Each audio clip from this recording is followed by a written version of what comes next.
Hi everyone, it's Elise. Thank you for joining me on my Happy Life Makeover. Today I want to talk about our gremlin. Can you see this guy? Oh my gosh. He's almost so cute I kind of want to love him a little bit. I actually drew this guy off of a character out of a children's book called Gershon's Monster. It's a Jewish tale about a guy who was sweeping his bad deeds in the basement. He just never wanted to do the right or kind thing and just thought, you know, by sweeping them in the basement he wouldn't have to do the conscious acts that he kind of felt he probably should be, but just didn't want to. So I love the guy so much that this, when I saw these characters, I said, this is what my gremlin looks like. So today I want to talk about this really great book that I found a while back called Taming Your Gremlin, and it's by Rick Carson. My daughter Olivia made me and my husband these nice little bookmarks, so thanks, Olivia. I actually bookmarked 2 pages I wanted to just read to you, an excerpt. So it says, Rick says, your gremlin wants you to feel bad, and he carries out this loathsome pursuit via some very sophisticated manners, which we will discuss later. And by convincing you to waste time reliving the past, worrying about the future, and analyzing the relationships between all sorts of people and things. Your gremlin wants you to believe that he has your best interest at heart, and that his primary purpose is to serve and to protect you. His motive is actually much less honorable. He is intent on making you miserable. Geez, does that sound familiar, guys? Anybody else have a gremlin?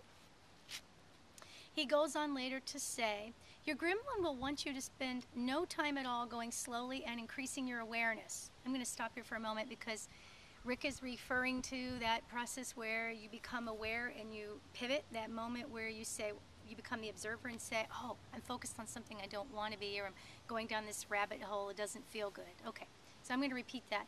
Your gremlin will want you to spend no time at all going slowly and increasing your awareness. He knows the power of simply noticing as a tool for taming him, and it frightens him. He will do his best to distract you.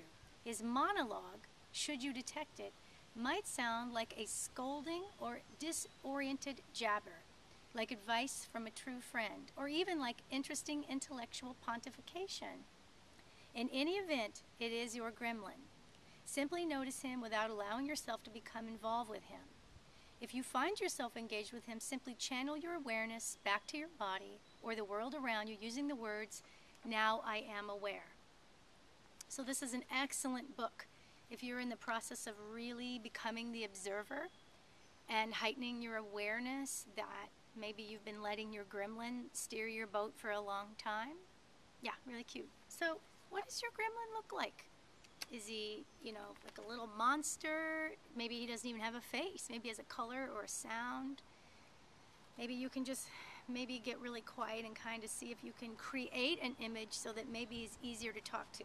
One thing my mom taught me a long time ago, she said, well, she gave me this kind of idea to carry with me, and I really liked it. It said, sometimes I hear my gremlin, I become the observer, and I hear my gremlin trying to tell me, oh, you don't want to do that, or, you know, that's not where you want to go, and I sense that it's not really my God self speaking. So what I say is, you know, I imagine this guy on my shoulder, and I say, okay, listen, gremlin, I hear what you're saying. I respect that you have your own opinion, but that's the direction I'm going.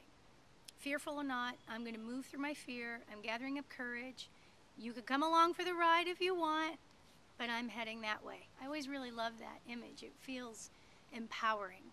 It feels very courageous. So, hey, look, he's sitting on my shoulder by himself. Okay, I don't know what his name is. I just call him the gremlin. Isn't he cute? Ugh. It's almost hard not to like him. He's cute in a not so cute kind of way.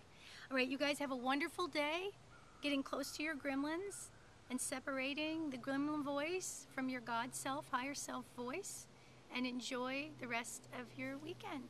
I'll see you tomorrow. Bye. Thanks.